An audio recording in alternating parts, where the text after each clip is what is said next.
Learners, welcome back to समग्र batch. हम लोग बात कर रहे हैं मॉडर्न इंडिया की। दिस इज स्पेक्ट्रम सीरीज और इसमें हम लोग चैप्टर 11 पे आ गए हैं। This is Indian National Congress. अब इस चैप्टर में हमें दो बातें करनी है। एक तो इंडियन नेशनल कांग्रेस का फाउंडेशन क्या है, स्थापना कैसे हुई, एक तो ये डिस्कशन करेंगे। एंड दूसरा मॉडरेट्स क्या है, राइट। मॉडरेट्स कौन है, उनका फेस क्या है, कैरेक्टरिस्टिक क्या है, डिमांड क्या है और फेलियर क्या है, ये सारा डिस्कशन हम लोग यहाँ पे कंटिन्यू करेंगे। Also in the end of the video एक तो पीवाईक्यू का डिस्कशन करेंगे और जो लास्ट सेशन था उसके जो पीवाईक्यूज थे उसका आंसर का डिस्कशन हम टेकअप करेंगे। Foundation of Indian National Congress, उससे रिलेटेड टॉपिक। मॉडरेट फेस का डिस्कशन करेंगे कि भाई ये एरा ऑफ मॉडरेट फेस क्या है, मॉडरेट्स का कंट्रीब्यूशन क्या है, और फिर लास्ट में थोड़ी बुराई भी करेंगे। तो क्रिटिकल इवैल्यूएशन ऑफ मॉडरेट्स हमारा आखिरी टॉपिक होगा। आइए तो बात शुरू करते हैं। मैं Abhishek Shrivastava and I am your core faculty for UPSC वाला, हिस्ट्री और कल्चर में पढ़ाता हूँ, राइट। बाकी जो है आप मेरे बारे में यहाँ से पढ़ें। आइए हम लोग बात शुरू करें।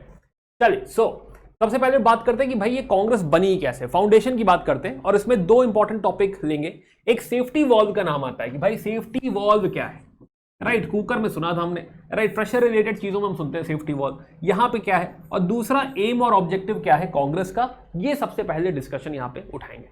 चलिए तो थोड़ा सा मैं आपको वापस टाइमलाइन पे लेके चलूं। तो 1857 के हिसाब से अगर हम देखें तो यहां पे हम पहले ही बात कर रहे हैं कि भाई सोशल रिफॉर्म चालू हो चुका था 1820 से ही, और 1875 तक आते आते काफी बढ़िया तेजी पकड़ ली थी इसने। सिमिलरली धीरे धीरे अपनी पॉलिटिकल अवेकनिंग भी चालू हो गई है। नेशनलिज्म की भावना आ रही है लोगों में, यह एहसास आ रहा है कि हम लोग भारत को बिलोंग करते। एंड सबसे पहली बार 1870s में हमने एक बॉडी देखी, Indian national association, Indian national conference कह सकते हैं, इंडियन नेशनल कॉन्फ्रेंस। तो पहली बार 1870s में हमें इस बॉडी का नाम सुनाई दिया। 1876 समवेयर हमें ये बॉडी दिखाई दी जो कि नेशनल नाम लेके चल रही। स्थापना करी थी सुरेंद्रनाथ बैनर्जी ने, एसएन बैनर्जी जी ने। और ये पहला 10 साल जो है बढ़िया चला। 83 में इन्होंने कॉन्फ्रेंस करी, 83 में एक ऑल इंडिया कॉन्फ्रेंस है 1883 में, फिर 85 में बात कर रहे हैं ऑल इंडिया कॉन्फ्रेंस की। तो ऑलरेडी हवा में ये एक नेशनल पॉलिटिकल बॉडी थी, राइट। सुरेंद्रनाथ बैनर्जी की वजह से उनको क्रेडिट देंगे हम कि हाँ ऑलरेडी एक नेशनल बॉडी एग्जिस्ट करती थी।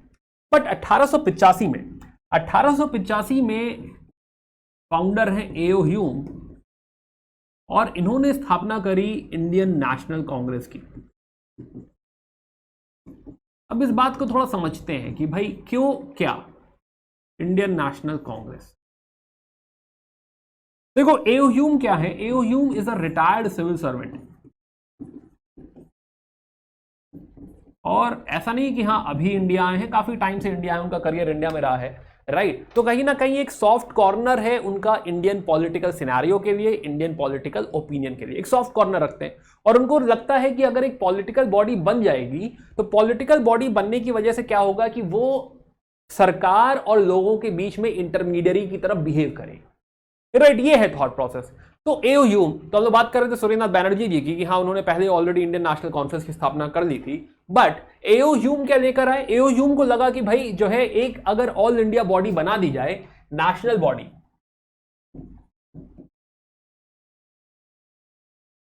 राइट, जिसके साथ उनका भी कनेक्शन हो, ब्रिटिशर्स का भी कनेक्शन हो, तो ऐसी पॉलिटिकल बॉडी बहुत बढ़िया बिहेव करेगी कि ब्रिटिशर्स, सरकार और लोगों के बीच में, राइट है ना, कोई ऐसी एक बॉडी क्रिएट हो जाए जो कि इंडिया में क्या बनाए, पॉलिटिकल ओपिनियन। और ये जो भी इश्यूज हैं, जो भी प्रॉब्लम्स हैं, अगर वो कन्वे कर दें टू द ब्रिटिश गवर्नमेंट तो क्या हो जाएगा कि भाई एक इंटरमीडिएरी बॉडी है, मान लीजिए कांग्रेस, तो हमें पता चलेगा कि ग्रीवांसेस क्या है, इश्यूज क्या है। एंड देन ब्रिटिश सरकार जो है वो इन ग्रीवांसेस पे ज्यादा अच्छा एक्ट कर पाएगी। In fact political opinion / public opinion, ये बात उन तक पहुंच पाएगी अगर कोई एक ऐसी बॉडी एग्जिस्ट करती है, राइट। अब इसको देखने के बहुत नेगेटिव तरीके भी है, राइट, बट फिर भी अभी समझते हैं कि एओ ह्यूम का विचार क्या है। एओ ह्यूम चाहते हैं कि हाँ एक ऐसी पॉलिटिकल बॉडी बन जाए। अब ये विचार लेकर वो एक बार रिपन के पास भी गए थे, राइट। लॉर्ड रिपन हमने पहले ही बात करी थी इनके बारे में। लॉर्ड रिपन थे 80 से 84 के बीच में, 1880 टू 84। बट लॉर्ड रिपन के जीवन में अपने ही बहुत सारी प्रॉब्लम चल रही थी, इल्बर्ट बिल कंट्रोवर्सी एटसेट्रा। तो Lord Ripon was very much confused और you can say very much consumed कि उनके पास समय नहीं था कि हाँ यहाँ पे ह्यूम की बात सुन पाए और कुछ सॉल्व हो सके। तो फिलहाल कोई आउटपुट आया था? नहीं, आउटपुट नहीं आया था। अब लॉर्ड रिपन के बाद है यहाँ पे लॉर्ड डफरिन। 85 में हमारे गवर्नर जनरल हैं लॉर्ड डफरिन। तो डफरिन के पास भी ह्यूम जाते हैं कि डफरिन साहब कि भाई एक पॉलिटिकल बॉडी बनाना चाह रहे हैं, इंडिया की एक पॉलिटिकल पार्टी जो कि हमको यहाँ की पब्लिक ओपिनियन वगैरह मोल्ड करने में, पब्लिक ओपिनियन बताने में एक बीच में एक बॉडी रहेगी, क्या कहते हो? तो लॉर्ड डफरिन ने ऐसा कोई एग्रीमेंट नहीं दिया। इन्होंने कहा ठीक है जो करना है करो, राइट है ना, ठीक है भाई तुम्हें सही लग रहा है, अगर तुम्हें लगता है कि हाँ इससे कुछ फायदा होगा तो कर लो, ठीक है, समथिंग लाइक दैट, है ना। ऐसा कोई बहुत क्लियर एग्रीमेंट नहीं है कि हाँ बहुत बढ़िया, वेरी गुड, गुड जॉब, जाओ जाओ करो, नहीं, ऐसा कोई बहुत क्लियर एग्रीमेंट नहीं है। इनफैक्ट लॉर्ड डफरिन ने गवर्नर के, हाँ जो बॉम्बे के गवर्नर हैं उनको बोला भी कि भाई देखो कुछ ऐसा बनने वाला है, कुछ ऐसी बात होने वाली है, ध्यान रखना बात हाथ से निकल ना जाए, राइट। तो फिलहाल ह्यूम यू कैन से कि माइनर एग्रीमेंट यहां पे डफरिन का है कि हाँ भाई ठीक है, उन्हें पता है, एक्नॉलेजमेंट है कि हाँ भाई ठीक है जाइए बनाइए। एंड ह्यूम यहां पे बॉम्बे के लीडर्स को इकट्ठा करेंगे, राइट। अब ऐसा नहीं कि खाली बॉम्बे के लीडर्स हैं, बट मेनली अगर आप देखें तो बॉम्बे के पॉलिटिकल लीडर्स हैं, राइट, जैसे कि जो है WC बैनर्जी, राइट, प्लस कुछ कैलकाटा के लीडर्स, कुछ मद्रास के लीडर्स, एंड पहले डिसाइड होगा कि पुणे में एक मीटिंग करते हैं, बट पुणे में सिचुएशन खराब है due to some epidemic, right. Finally decide होगा कि भाई ठीक है बॉम्बे में एक मीटिंग करी जाए, पहला सेशन किया जाए। तो फर्स्ट सेशन 1885, दिसंबर 1885 सारे लोगों की मीटिंग हुई, 72 लोग यहां पे अटेंड करेंगे और इस मीटिंग के प्रेसिडेंट हैं WC बैनर्जी। और इस तरीके से यहां पर जो है पहली बार बॉम्बे में स्थापना होगी हमारी कांग्रेस की, right. So now this is how जो है कांग्रेस की कहानी शुरू होती है। तो गोकुलदास तेजपाल संस्कृत कॉलेज है बॉम्बे में। अब ऐसे फैक्ट सुने रहो, गोकुलदास तेजपाल कॉलेज, यहां पे मीटिंग हुई है, 72 लोग मिले हैं और इस तरीके से पहली बार कांग्रेस का गठन हो रहा है, राइट। तो 1885 we will have Congress, right, Congress का गठन हो गया, 72 लोग मिल गए, ये पहली मीटिंग की फोटो है, कांग्रेस बन गई है यहाँ पे, राइट। एंड नाउ यहां से फंक्शनिंग कॉलेज जो है कांग्रेस की शुरू होगी, एक पॉलिटिकल पार्टी यहां पे बन गई। अब जैसे आपके मन में सवाल आ रहा है कि भाई एक जो है फॉरेनर है, ह्यूम खुद भी ब्रिटिशर हैं और वो इस पार्टी का स्थापना कर रहे हैं, तो जरूर पीछे कुछ ना कुछ जो है दाल में काला होगा, कुछ ना कुछ यहाँ पे गोलमाल है, घोटाला है, ऐसा आपके मन में भी आएगा, right. Now before we answer that कि हाँ मन में क्या आ रहा है, एक छोटी सी बात, ये जो हमने स्थापना करी है कांग्रेस की, ये 1857, जब भी मैं लाइन काटूं मतलब 57 की बात कर रहा हूं मैं, 1857, 1885 में कांग्रेस की स्थापना हुई। 1885 से 1905 तक जो भी कांग्रेस को लीड कर रहे हैं, राइट, जो मेन लीडर्स हैं जिनकी चल रही है, उन लीडर्स को कहा जाता है मॉडरेट्स, राइट, मॉडरेट कहा जाता है। अब समझेंगे मॉडरेट क्यों कहा जाता है, उनका मेथड क्या है, पॉलिटी क्या है, एटसेट्रा, इस चैप्टर में समझेंगे। बट 1905 से 1915 का जो दौर है या 1919 का दौर कह सकते हैं, दोनों ईयर सही है, बाद में बताऊंगा क्यों, बट दोनों बात सही है कि यहां जो लीडर्स हैं वो हैं एक्सट्रीमिस्ट, राइट, और एक्सट्रीमिस्ट कहीं ना कहीं चैलेंज करते हैं मॉडरेट्स को। Now one of the main extremist leader, बहुत ही फेमस, लाला लाजपत राय। लाजपत राय कहीं ना कहीं क्या हो रहा है कि दोनों लीडर से बनती नहीं है, तो लाला लाजपत राय कहीं ना कहीं इस चीज को चैलेंज करते हैं कि ये जो स्थापना हुई थी, this is nothing but safety wall, right. एक ह्यूम की बायोग्राफी आई है और उस बायोग्राफी को पढ़ने के बाद कहीं ना कहीं लाला लाजपत राय इस बात को उठा रहे हैं कि भाई जो है ये जो स्थापना हुई है इसमें कहीं ना कहीं अंग्रेजों का कुछ गलत इंटेंशन है, राइट, और इस गलत इंटेंशन को कहा जाता है सेफ्टी वॉल। समझते हैं क्या है भाई सेफ्टी वॉल थ्योरी। तो सेफ्टी वॉल कहने का मतलब ये है लाजपत राय कहते हैं कि भाई, लाला लाजपत राय जी कहते हैं कि भाई जो इंडिया है, इंडियन मासेस, इंडियन मासेस और ब्रिटिशर्स के बीच में, ब्रिटिशर्स के बीच में एग्जिस्ट करता है एक safety wall which is Congress, Indian National Congress. अब इसमें होता क्या है, कैसे है ये सेफ्टी वॉल, कि भाई मान लो किसी इंडियन को कोई प्रॉब्लम हुई, किसके पास जाएगा, कांग्रेस के पास। कोई भी प्रॉब्लम हुई किसके पास जाएगा, कांग्रेस के पास। कोई भी होगा दिक्कत, कांग्रेस के पास। कोई भी दिक्कत, सारे लोग लीडर के पास जाएंगे, राइट। अब कांग्रेस में जैसे कि हैं गोखले, गोपाल कृष्ण गोखले हैं। कांग्रेस में है जैसे दादा भाई नौरोजी, राइट। ये कैसे लीडर्स हैं, सारे मॉडरेट लीडर्स हैं।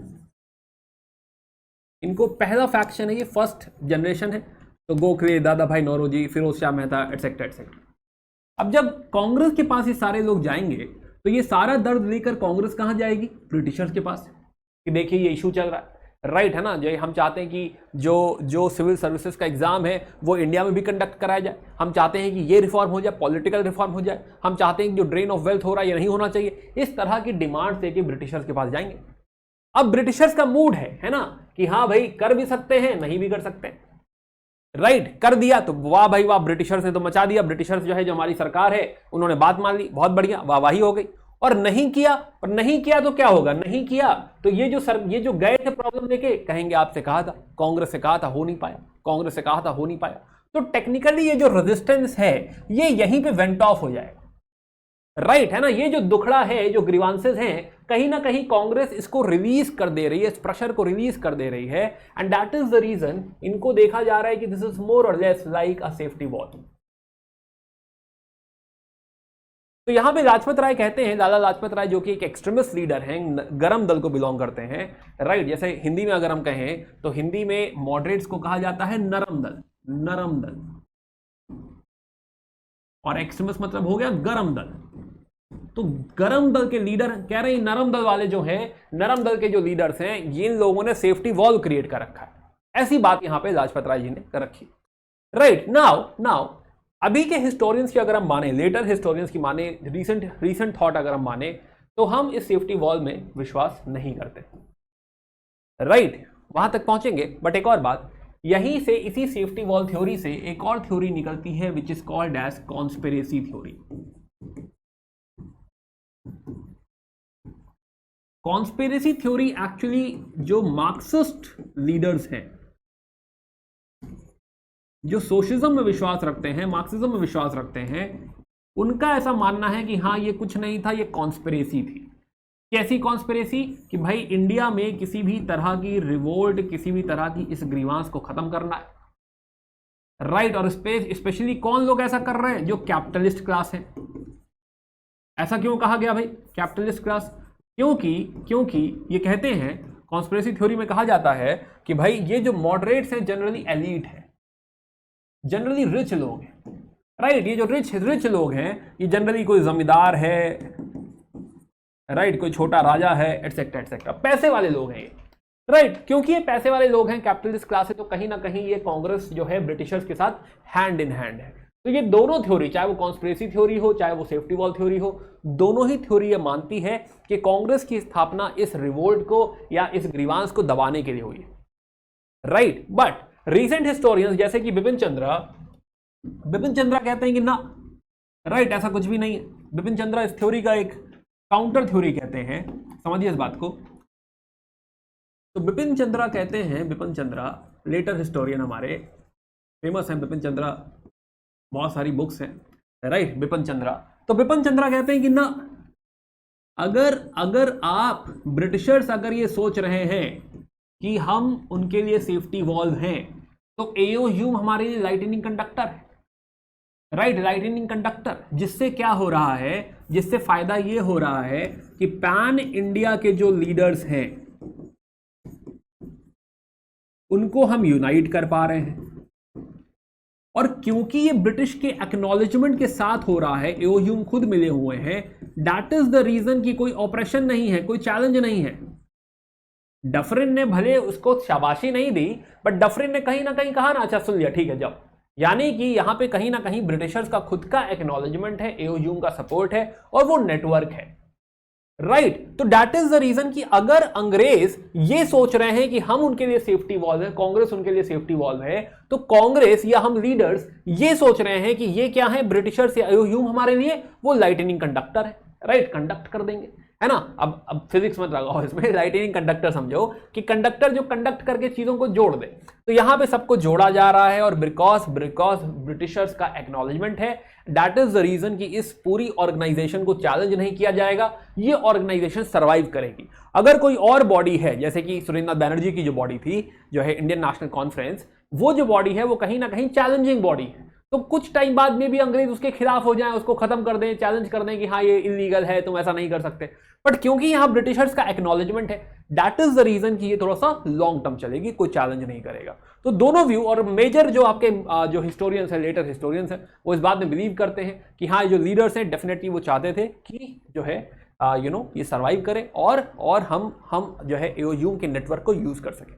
प्लस एओह्यूम का होने का एक और फायदा है, एओह्यूम के होने की वजह से अंग्रेजों के साथ थोड़ा नजदीकी रहेगी, राइट, तो ब्रिटिशर्स के साथ प्रॉक्सिमिटी रहेगी। अब आप कहेंगे सर हमें ये क्यों चाहिए, राइट, ब्रिटिशर्स कह लो या सरकार कह लो, है ना, तो सरकार के साथ, गवर्नमेंट के साथ यहां पे प्रॉक्सिमिटी रहेगी। अब ये प्रॉक्सिमिटी क्यों इंपॉर्टेंट है भाई, कोई भी अगर डिमांड है मॉडरेट्स की, कोई अगर वो रिफॉर्म चाह रहे हैं तो वो अंग्रेजों तक पहुंचा पाएंगे, और अगर नेटवर्क अच्छा है और अंग्रेज इन पे विश्वास करते हैं तो शायद ये डिमांड मान ली जाए, शायद रिफॉर्म हो जाए। And that is the reason कि एओह्यूम के नेटवर्क की वर्थ है कि हाँ कुछ भी ये कहेंगे कि हाँ क्या ये लॉजिकल है कि जुडिशरी को जो है एग्जीक्यूटिव से सेपरेट हो जाना चाहिए, क्या ये लॉजिकल है, एओह्यूम कहेंगे हाँ भाई लॉजिकल है ना, तो भाई चले जो है बात करें आगे के, हाँ चलो आगे बात करें, तो ये बात आगे बढ़ाई जाएगी, उठाई जाएगी। तो एओह्यूम हो गए, उनके जो बाकी सिविल सर्वेंट्स हो गए, गवर्नर जनरल तक बात पहुंचानी है, तो कहीं ना कहीं ये नेटवर्क बहुत काम आने वाला है। तो उस हिसाब से this is more like a lightning conductor कि हाँ भाई हम भी एओह्यूम का इस्तेमाल कर रहे हैं। अगर एओह्यूम हमारा इस्तेमाल कर रहे हैं मान लो, तो हम भी एओह्यूम का इस्तेमाल कर रहे हैं, हम भी उस नेटवर्क का इस्तेमाल कर रहे हैं, क्योंकि तभी हम लोगों को सक्सेस मिल पाएगी। अभी थोड़े थोड़े और जो है पर्दे खुलेंगे, है ना, समझ से चलो।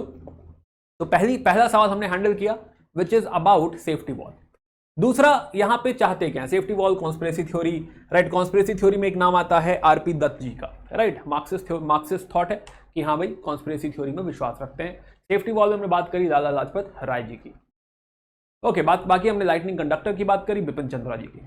चलिए आगे बात करते हैं कि जो कांग्रेस की स्थापना हुई है उसका एम और ऑब्जेक्टिव क्या है, वो क्या करना चाहते हैं।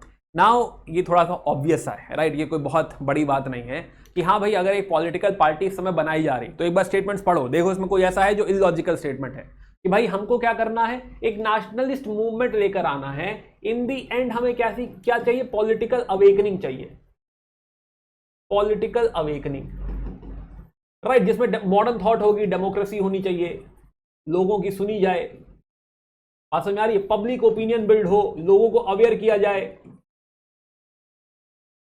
And then you can build upon this. तो कह रहे हैं कि भाई हाँ पॉलिटिकल जो पब्लिक ओपिनियन बनानी है तो लोगों को एजुकेट करना है, तो politicise and politically educate people, yes, एक मूवमेंट का हेडक्वार्टर क्रिएट हो जाएगा कि कांग्रेस क्या हो जाएगी, सेंटर बॉडी हो जाएगी, राइट। प्लस जो नेशनलिस्ट पॉलिटिकल वर्कर हैं क्या सबको साथ में लेकर आ पाएंगे, सबको साथ में लेकर आ पाएंगे, right. Plus anti colonial nationalist ideology grow कर पाएगी, यस। क्या अपनी डिमांड सरकार तक पहुंचा पाएंगे, लोगों को जोड़ पाएंगे, yes, right. National unity, nationalism फैलेगा, यस, राइट। कोई भी धर्म हो, कोई भी कास्ट हो, कोई भी प्रोविंस हो, सबको एक देश के लिए जोड़ देंगे, yes. Promote and nurture Indian nationhood with care, right. तो now these are obvious statements, ऐसा कुछ इसमें एक्सप्लेन करने के लिए नहीं है, राइट, या ना, you can have a look at it, और आप खुद भी लिखेंगे तो यही सारी बातें लिखेंगे। अगर आपको फिलॉसफी क्लियर है कि हम क्या अचीव कर रहे हैं, पॉलिटिकल अवेकनिंग की फिलॉसफी क्लियर है, नेशनलिज्म की फिलॉसफी क्लियर है, तो ये एम एंड ऑब्जेक्टिव कोई रॉकेट साइंस नहीं। चलिए है, तो इसी के साथ हमने बात कर ली इंडियन नेशनल कांग्रेस की स्थापना 1885, उससे जुड़े हुए सवालों का डिस्कशन किया, प्लस हमने समझा कि आगे का जो दौर है, जो इनिशियल दौर है, इनिशियल फेज में जो लीडर हैं, फर्स्ट जनरेशन लीडर, इनको क्या कहा जाता है, इनको कहा जाता है मॉडरेट्स, है ना, कि भाई मॉडरेशन है, बहुत चिल्लाते नहीं है, राइट, है ना, बड़ा धीमे बहुत प्यार से बोलेंगे, मॉडरेट है, आइए समझते हैं। तो एरा ऑफ मॉडरेट की हम बात करने जा रहे हैं। तो सबसे पहले टेकअप करेंगे थोड़ा सा कुछ इंपॉर्टेंट नाम, राइट, जैसे दादा भाई नौरोजी हैं, यहाँ पे फिरोज शाह मेहता हैं, गोपाल कृष्ण गोखले हैं, कादम्बनी गांगुली जी भी हैं, राइट, है ना। तो पहले तो कुछ लीडर्स की बात भी करेंगे, प्लस मोस्ट इंपॉर्टेंट कि उन्हें जो मॉडरेट कहा जाता है, तो मॉडरेट क्यों कहा जाता है, उनका मेथड क्या है, अप्रोच क्या है, जरा ये समझेंगे, तब पूरी बात हमको समझ में आ जाएगी, राइट, है ना। एक बार उनका अप्रोच समझ लेंगे, फिलॉसफी समझ लेंगे टेक्निकली, तो अप्रोच भी समझ में आ जाएगा, बाकी बातें भी समझ में आ जाएंगी। चलिए, तो मेन लीडर्स जो आप जो है फिंगर टिप पे रख सकते हैं इस दादा भाई नौरोजी, सबसे बड़ा नेता जो है वो दादा भाई नौरोजी है। उसके बाद फिरोज शाह मेहता जो है अनक्राउंड किंग कहा जाता है, बात जो है बॉम्बे का, राइट, तो बड़ा नाम है फिरोज शाह मेहता, बॉम्बे बहुत चलती है, तो Feroz Shah Mehta, right. D Wacha, W C. Banerjee, S N. Banerjee, right. Initial leader Surendranath Banerjee already आप जानते हैं, डब्ल्यू.सी. बनर्जी हमने देखा कि हाँ भाई वो चेयरमैन है, राइट, पहली जो सेशन हुआ उसके चेयरमैन है, राइट। डी वाशा एक और नाम रखना चाहें, एक और नाम आप ध्यान रख सकते हैं। चलिए, तो हमने बात करी कि इनिशियल फेज में जो है इट इज मॉडरेट पॉलिटिक्स, हम उनको सेपरेट कर रहे हैं एक्सट्रीमिस्ट से। आइए समझते हैं कि क्या हो रहा है। अब एक कॉन्सेप्ट समझाने जा रहा हूं, राइट, ये आप समझ लेंगे तो बाकी बातें आसान हो जाएंगी। देखो, ये जो लड़ाई है हमारी 1857 की लड़ाई, 1857 की लड़ाई के बाद अगर युद्ध में अगर हमें आजादी चाहिए इन 1947, तो जंग है इस समय ब्रिटिशर्स की किसके साथ, आम आदमी के साथ, कॉमन मैन, राइट। और यही कारण है कि इस कॉमन मैन को हम लोग अपग्रेड कर रहे हैं। पहले हम लोगों ने सोशल अपग्रेडेशन की बात करी, फिर हम लोग बात कर रहे हैं पॉलिटिकल अपग्रेडेशन की, यही डिस्कशन चल रहा है अपना। तो पॉलिटिकल अपग्रेडेशन करा दिया हमने, अपग्रेडेशन, एक पॉलिटिकल बॉडी की हमने स्थापना कर दी।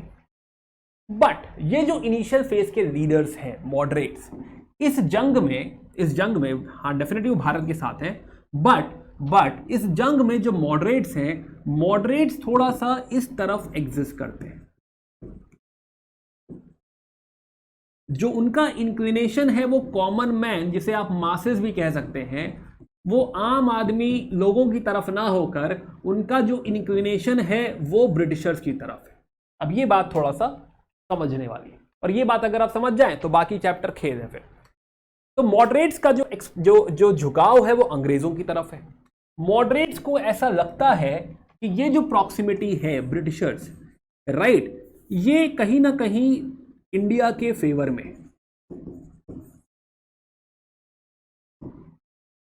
इनफैक्ट मॉडरेट लीडर्स में कौन है, मॉडरेट लीडर्स जनरली जमींदार हैं, लॉयर्स हैं, टीचर्स हैं, ट्रेडर्स हैं। तो कहीं ना कहीं क्या ये थोड़ा मिडिल क्लास फैमिली को बिलोंग करते हैं? यस, मिडिल क्लास फैमिली को बिलोंग करते हैं। क्या वो किसान है? नहीं, वो किसान नहीं है। क्या वो आर्टिजन है? आर्टिजन भी नहीं है। तो वो मासेस नहीं है, राइट, है ना। वो पिरामिड में थोड़ा ऊपर एग्जिस्ट करते हैं, middle class, upper middle class, ये उनका जो है ओवरऑल डोमेन है, राइट। क्या ये लोग एजुकेटेड हैं? क्या जनरली वेस्टर्न एजुकेटेड हैं? यस। और जब वो वेस्टर्न एजुकेटेड हैं तो क्या ब्रिटिश कल्चर के लिए उनके दिल में झुकाव है? यस। और इसीलिए उनको लगता है कि जो ब्रिटिशर्स हैं वो भारत के फेवर में है। ब्रिटिशर्स जो है, ब्रिटिशर्स अगर जैसा कि रूल ब्रिटेन में है, जैसा कि पूरा माहौल ब्रिटेन में है, अगर वैसा ही माहौल इंडिया में आ जाए, वैसा ही रूल, पॉजिटिव रूल, अच्छा रूल जैसा ब्रिटिश में एग्जिस्ट करता है, राइट, अगर वैसा ही इंडिया में भी आ जाए तो हमारे लिए फायदेमंद होगा। दूसरी तरफ वही आम आदमी उनको दिख रहा है कि आम आदमी अभी भी ग्रसित है सोशल इविल से। क्या वो लायक है? क्या वो सक्सीड कर सकता है? क्या वो झगड़ा कर सकता है? नहीं, राइट।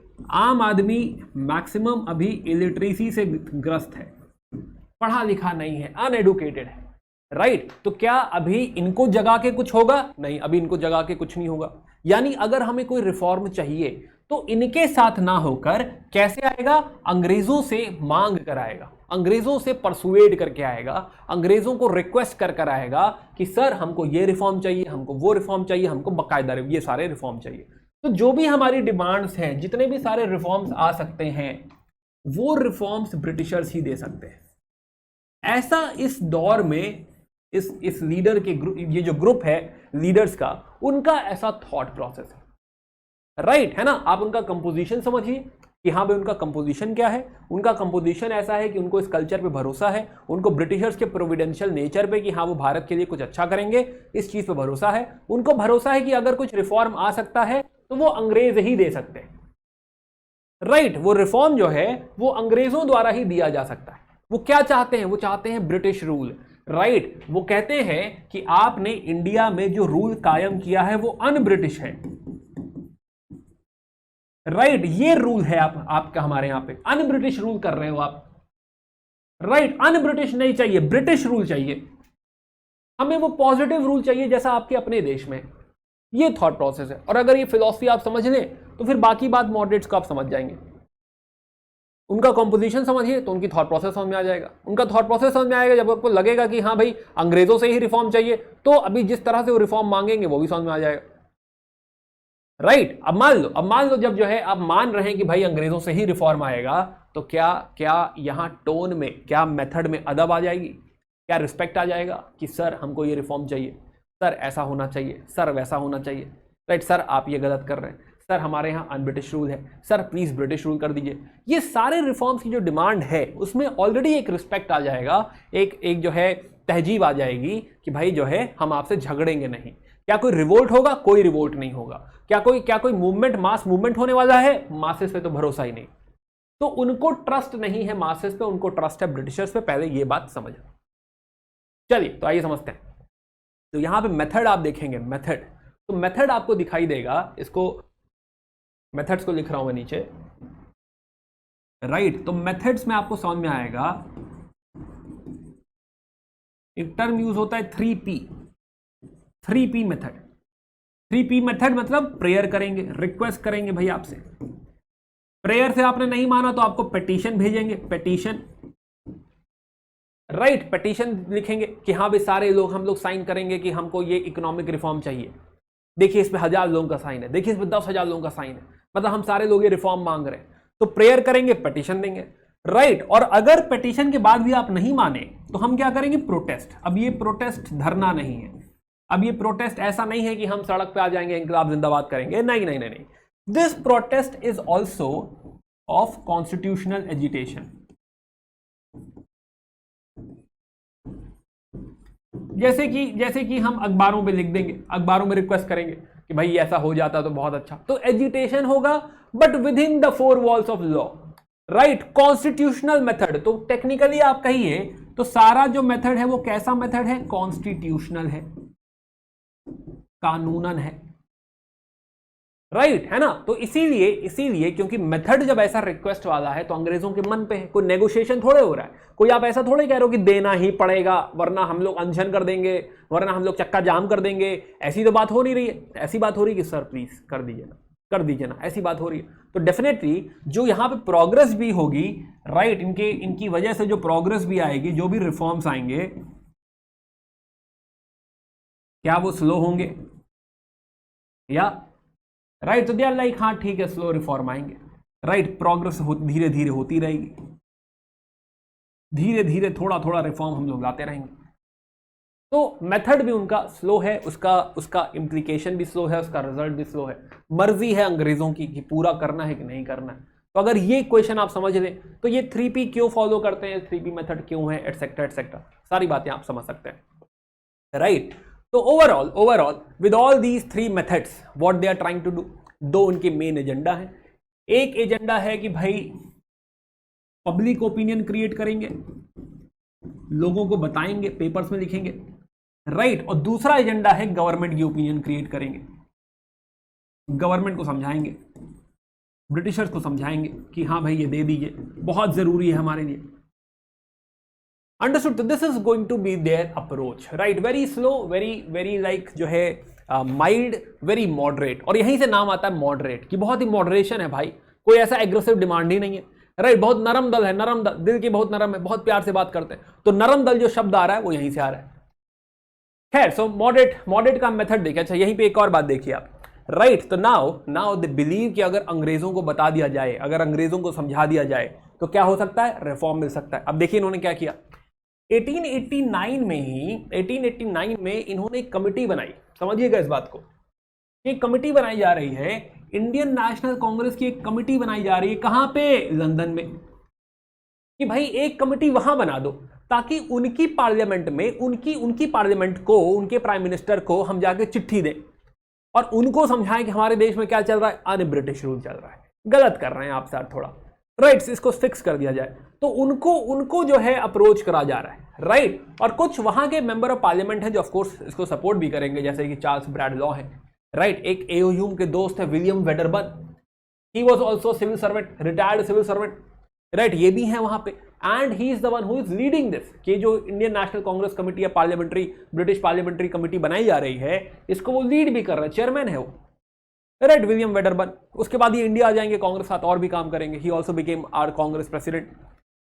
अंडरस्टूड। तो ये अप्रोच जो है कि लंदन में जाकर रिक्वेस्ट करना है, वो भी उसी फिलॉसफी से आ रहा है, उसी थॉट प्रोसेस से आ रहा है, राइट। इनफैक्ट एक 92 में डिसाइड किया जा रहा था कि इस बार का कांग्रेस सेशन, तो क्या होता है 1885 दिसंबर के बाद हर साल, फिर दिसंबर 1886 में फिर मीटिंग होगी, तो सेकेंड सेशन होगा, दिसंबर 1887 में फिर मीटिंग होगी, थर्ड सेशन होगा। हर साल जो है दिसंबर में मीटिंग होती है, कांग्रेस का एनुअल सेशन होता है। तो 1892 में ये डिसाइड किया जा रहा है कि इस बार सेशन चलो लंदन में किया जाए, राइट, है ना, कि हाँ भाई जो है इस बार लंदन में सेशन करेंगे 1892 में। बट वहां पे इलेक्शन वगैरह चल रहे थे, इलेक्शन में कोई किसी की सुनता नहीं है, तो कैंसिल हो गई ये बात, राइट। अदरवाइज ये भी प्लान था कि इस बार पूरा सेशन मीटिंग सारे लोग वहीं चलते हैं, वहीं चल के डिस्कशन करेंगे, बातें करेंगे।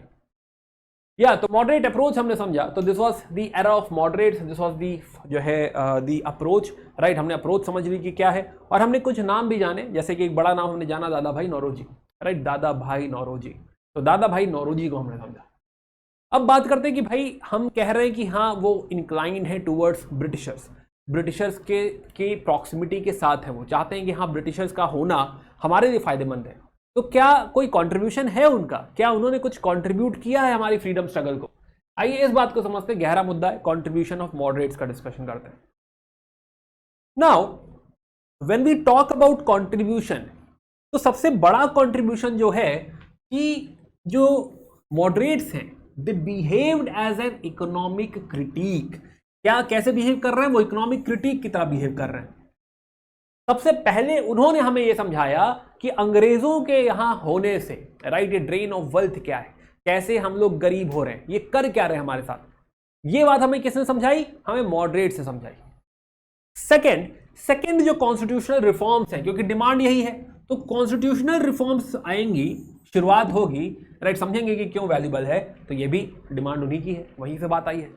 तीसरा, एडमिनिस्ट्रेशन में बहुत सारी डिमांड है, तो कुछ चेंजेस एडमिनिस्ट्रेशन में भी होंगे, राइट, और कुछ बातें सिविल राइट्स, आपके फंडामेंटल राइट जैसे आज होते हैं, तो वैसे ही कुछ इंपॉर्टेंट सिविल राइट्स। तो इन 4 डायमेंशन में वो लोग हमें कंट्रीब्यूट करने वाले हैं। सबसे पहला इकोनॉमिक क्रिटिक, कि इकोनॉमिक जो है, जो लॉस हो रहा है हमारा, नुकसान हो रहा है, उस नुकसान को हमें किसने समझाया है? हमें मॉडरेट से समझाया है, right. Constitutional reforms, administrative reforms, civil rights, इन चारों मुद्दे पे बात करते हैं। सबसे पहले बात करते हैं इकोनॉमिक क्रिटिक पे।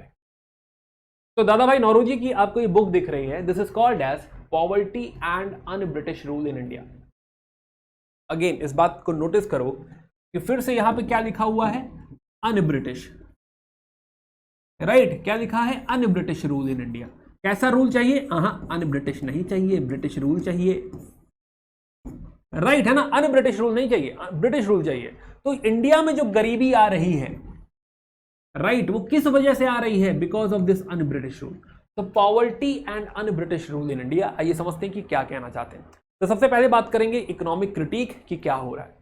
तो 3 बड़े नाम आते हैं, दादा भाई नौरोजी, आरसी दत्त, दिनशा वाशा, राइट। ये 3 ऐसे लोग हैं जो क्रिटिसाइज कर रहे हैं ब्रिटिशर्स को इकोनॉमी के बेसिस पे, राइट। और इनकी जो बातें हैं, स्पेशली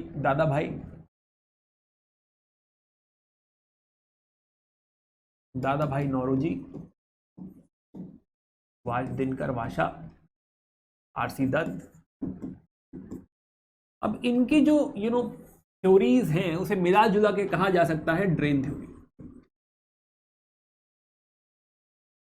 ड्रेन थ्योरी, राइट। तो पहली बार जो सिस्टमैटिक स्टडी है, फॉर एग्जांपल कि भाई इंडिया की नेशनल इनकम कितनी है, राइट, किस तरीके से डिक्लाइन हो रही है। जैसे मैं आपको एक छोटा सा एग्जांपल दूंगा कि जैसे कि मान ले, इकोनॉमी में पढ़ेंगे आप इसे, कि मान ले कि हमारे देश की नेशनल इनकम है लेट से 1000 रुपए, राइट। तो हमारी सेविंग हमारे देश की होगी 1000 रुपए इस साल।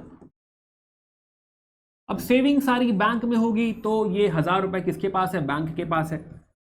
तो टेक्निकली 1000 रुपए बैंक के पास है, तो टेक्निकली 1000 रुपए इन्वेस्टमेंट भी होगा, लोन दिया जाएगा। बैंक का काम क्या है? लोन देके पैसे पाना, राइट। और अब अगर 1000 रुपए किसी ने लोन लिया है तो उसे इसको इन्वेस्ट करके ज्यादा प्रोड्यूस करना होगा। तो अगले साल हमारी नेशनल इनकम कितनी हो जाएगी? लेट से 1400 रुपए, राइट। और इसी तरह हमारी जीडीपी ग्रो करती रहेगी। नेशनल इनकम मतलब जीडीपी इंडिकेटर है, तो ऐसे ही हम लोग ग्रो करते रहेंगे। बट अगर कोई आपसे कहे, अगर आपसे कोई कहे कि 1000 रुपए सेविंग में से ऐसा करो 500 रुपए लाओ दे दो ब्रिटेन को, तो क्या सेविंग 500 हो जाएगी? क्या बैंक के पास 500 रुपए ही रहेगा? क्या इन्वेस्टमेंट 500 होगा? और मान लो इसे ग्रो करके आप कर दीजिए 600 रुपए, राइट। अगले साल सेविंग भी 600 रुपए, इसमें से फिर कोई लेके चला गया 200 रुपए, राइट। टोटल बच गए आपके पास कितने? आपके पास बच गए 400 रुपए। 400 रुपए इन्वेस्ट होगा, तो आप टेक्निकली अंदर की तरफ मूव करने लगेंगे, right. This is what? This is decay. आप धीरे धीरे गरीब होने लगेंगे, तो देश धीरे धीरे गरीब होने लगेगा, पॉवर्टी की तरफ बढ़ने लगेगा। और ये इतना स्लो है, इतना ऑर्डरली है, इतने प्यार से हम गरीब हो रहे हैं कि हमें पता भी नहीं चल रहा। बात समझ आ रही है, राइट। कि अगर आप इस नेशनल इनकम में से कुछ पैसा निकाल के ब्रिटेन को दे दें, राइट, तो हम ग्रो नहीं कर पाएंगे, हमारी इकोनॉमी श्रिंक करने लगेगी, हम धीरे धीरे धीरे गरीब होने लगेंगे। सूखा, ड्रॉट, ये सब हमें और परेशान कर देगा, खाने के वांदे पड़ जाएंगे, महंगाई बढ़ती चली जाएगी, राइट। तो ओवरऑल ये डिके का कारण है। क्या डिके का कारण है? Drain of wealth. ये जो पैसा जा रहा है इससे ड्रेन ऑफ वेल्थ हो रहा है। वापस आते हैं, कैसे जा रहा है ये पैसा? भाई हमें समझ में आ रहा है कि अगर एग्रीकल्चर की तरफ से देखिए तो हम लोग रॉ मटेरियल प्रोवाइड कर रहे हैं ब्रिटेन को, जो कि बहुत सस्ते में जा रहा है, और वो हमारे पास क्या ला रहा है? Finish goods. ये बेच रहा है वो हमको, प्रॉफिट कमा रहा है वो, प्रॉफिट, राइट है ना। प्रॉफिट कहां जा रहा है? पूरा का पूरा प्रॉफिट ब्रिटेन, राइट। सिमिलरली इतने जो लोग यहां पे जॉब कर रहे थे उनकी सैलरी वापस फैमिली जा रही है, तो जो सैलरी है, पेंशन है, टेक्निकली होम चार्जेस कहते हैं इसको, राइट, मिसलेनियस कॉस्ट, क्या आपकी वजह से हमारा ये खर्चा हो गया, ये सारा पैसा मूव कर रहा है इंडिया की तरफ, सॉरी ब्रिटेन की तरफ। एंड ये जो मूवमेंट है, यही क्या है? यही टेक्निकली ड्रेन थ्योरी है। तो जब ये पैसा बाहर की तरफ फ्लो कर रहा है तो हमारी इकोनॉमी धीरे धीरे गरीब होती जा रही है, राइट। हम धीरे धीरे गरीब होते जा रहे हैं, डिके कर रहे हैं। Now this is the thing जो पहली बार with all the calculations and all, जो हमारे इकोनॉमिस्ट हैं, जो हमारे लीडर्स हैं, जैसे दादा भाई नौरोजी, जैसे कि वाशा साहब, जैसे कि R C Dutt, right, for the very very first time they have exposed Britishers कि भाई प्रॉब्लम कहां पे, राइट। अब तक प्रॉब्लम हो रही थी बट किसी ने कंपाइल नहीं किया था, किसी ने इस तरह के बताया नहीं था कि हाँ ये दिक्कत है। तो अब जब ये बात इंडिया को पता चल रही है, जब ये पेपर्स में आ रही है, जब ये किताबें लिखी जा रही हैं, तो लोग जगेंगे, राइट। लोग समझेंगे कि अच्छा अंग्रेजों से दिक्कत कहां पे हो रही, अब समझ में आएगी हमको बात। तो सबसे बड़ा कंट्रीब्यूशन जो है वो इकोनॉमिक क्रिटिक है, वो, राइट। वो हमको बता रहे हैं कि हाँ देखिए ये सब जो प्रॉब्लम आप कर रहे हैं, जो पैसा आप लेके जा रहे हैं, इससे गरीबी आ रही है, राइट। और वहीं वो चैलेंज भी कर रहे हैं इस बात को, राइट। वो कह रहे हैं कि भाई देखिए, पढ़िए इसको, कि उनका डिमांड क्या है? सेवरेंस ऑफ इंडिया सबवर्सी जो है India's economy subservient to Britain and development of an independent economy, कि जो हमारी इकोनॉमी आपकी इकोनॉमी के सबसर्विएंट हो गई है, ये चीज बंद करिए, राइट। हमारी इकोनॉमी को अपना गुलाम मत बनाइए।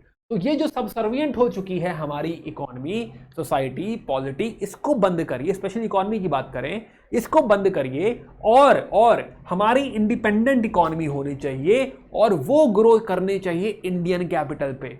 ये नहीं कि आप बाहर से अपना कैपिटल फ्यूज कर रहे हैं और फिर सारा प्रॉफिट लेके जा रहे हैं। कोई फॉरेन कैपिटल से हमको नहीं जीतना है, राइट, कि हाँ कोई आपका फॉरेन कैपिटल, फॉरेन इन्वेस्टमेंट आएगा और फिर सारा प्रॉफिट फिर वो पी के चला जाएगा, नहीं। तो हमको चाहिए इंडियन कैपिटल से, इंटरप्राइजेस से, अपने बिजनेसेस से हमको ग्रोथ चाहिए। बात समझ आ रही है, राइट, कि हमको यहां पे समझिए कि भाई यहां पे अगर हम अपने कैपिटल से, अपने बिजनेस से अगर हम ग्रो करेंगे, और ये तार काट दीजिए, ये जो आप नुकसान कर रहे हैं हमारा, ये सारी चीज बंद करिए, इसको इंडिपेंडेंटली ग्रो करने दीजिए। हमारे जो बिजनेस हैं, हमारी जो ग्रोथ होनी चाहिए वो इंडियन कैपिटल, इंडियन पैसे से होनी चाहिए, हमारे बिजनेस से होनी चाहिए, एंटरप्राइज। ये बात मॉडरेट से रखी। तो सबसे बड़ा खुलासा जो है, सबसे बड़ा कंट्रीब्यूशन जो है, वो बीइंग इकोनॉमिक क्रिटिक है, राइट। अब यहां पे देखिए उनकी डिमांड समझिए इकोनॉमी रिलेटेड, राइट। कह रहे हैं क्या क्या नुकसान कर रहे हैं आप लोग, कह रहे हैं जो लैंड रेवेन्यू आप लोग हमसे इतना सारा लेते हैं, बंद कराइए इसको। हमसे जबरदस्ती आप सॉल्ट टैक्स ले रहे हैं फर्जी, अबॉलिश कराइए इसको, राइट। देन वर्किंग कंडीशंस जो है, जो लेबर कॉस्ट आपने इतनी कम कर दी है, लेबर्स का एक्सप्लॉयटेशन हो रहा है, वर्किंग कंडीशंस को इंप्रूव कराइए। फर्जी मिलिट्री एक्सपेंडिचर, इतनी बड़ी आर्मी रख रखी है आपने बिना बात के, कोई लड़ाई हो ही नहीं रही है, कोई युद्ध होना बंद हो चुका है, सब तो आपके अलाई बन चुके हैं, तो कहीं कोई युद्ध नहीं हो रहा, तो ये मिलिट्री किस लिए रखी हुई है आपने, इसको बंद कराइए, राइट। इतना एक्सपेंडिचर, इनफैक्ट समझो कि 50% प्लस जो है एक्सपेंडिचर जो जा रहा है, वो आपका एक्सपेंडिचर जा रहा है किसमें, सेना में, जिसका कोई सेंस नहीं, राइट। तो ये सेना का एक्सपेंडिचर बंद कराइए और मॉडर्न इंडस्ट्री लेकर आइए। हमारे यहां भी इंडस्ट्रियल ग्रोथ होना चाहिए, this is something which we should focus, right. बाकी जो आप सता रहे हैं लोगों को इतना रेवेन्यू टैक्स कलेक्ट करके, इसको बंद करना जरूरी है। प्लस क्या, ओके, तो नाउ तो दे विल फाइंड कि हाँ भाई कॉन्स्टिट्यूशनल जो है डिमांड द्वारा किस तरीके से हम इस चीज को पुश करते रहें कि हाँ ये लैंड रेवेन्यू एक्सेट्रा कम होना चाहिए। ना एक और चीज यहीं पे नोटिस करो दोस्त, कि वो कह रहे हैं कि हमारे अपने कैपिटल से, इंडियन कैपिटल, देखिए क्या बात कही, इंडियन कैपिटल से हमारे अपने बिजनेसमैन के थ्रू। अब हमें यहां फिर से मॉडरेट्स का नेचर नजर आया, राइट। मॉडरेट्स का नेचर क्या है, moderates they belong to that elite class, they belong to that zamindari, और they have money and all, and they want कि हाँ वो इन्वेस्ट होना चाहिए और वो बिजनेस ग्रो होना चाहिए। I don't want to criticise over here, but still यहीं पे नोटिस कर लो कि आप इसको उल्टा क्रिटिसाइज भी कर सकते हैं कि हाँ भाई वो क्या मांग कर रहे हैं, वो अपनी जरूरतों के हिसाब से मांग कर रहे हैं, राइट। ऑल्सो जो लैंड रेवेन्यू की बात कही गई है, रिड्यूसिंग लैंड रेवेन्यू, तो बहुत सारे जमींदार भी हैं जिनको रेवेन्यू देना पड़ता है और वो चाहते हैं कि लैंड रेवेन्यू कम कर दिया जाए। चलिए, तो पहला मुद्दा हमने समझा, हम लोग बात कर रहे थे भाई पहले मुद्दे की कि हाँ इकोनॉमिक क्रिटिक रहे हैं, इस बात को थोड़ा सा और आगे लेके चलते हैं, बात करते हैं कॉन्स्टिट्यूशनल रिफॉर्म्स की कि हाँ constitutional side, political side, right, क्या डिमांड रही है और क्या अचीवमेंट रहा है इंडियन नेशनल कांग्रेस का, मॉडरेट्स का। आइए समझते हैं इस बात को। तो बात करते हैं कॉन्स्टिट्यूशनल रिफॉर्म्स। तो आइए फिर से आपको एक बात बताऊं पहले मैं,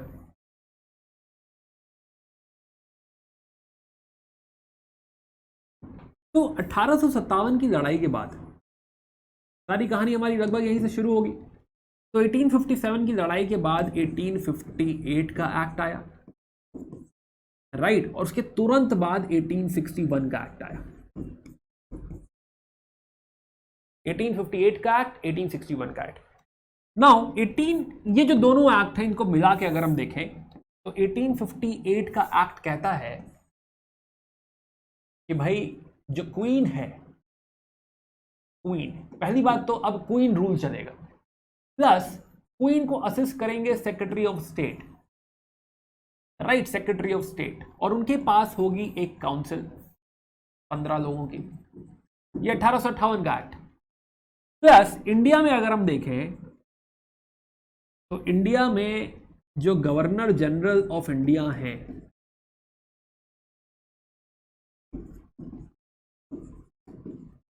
इनको एक और टाइटल दिया गया वाइस रॉय, राइट, और ये कनेक्ट करेंगे सेक्रेटरी ऑफ स्टेट से। सेक्रेटरी ऑफ स्टेट बीच में कम्युनिकेशन कर रहा है, now governor general of India के पास दो काउंसिल है, एक एग्जीक्यूटिव काउंसिल है और एक लेजिस्लेटिव काउंसिल है।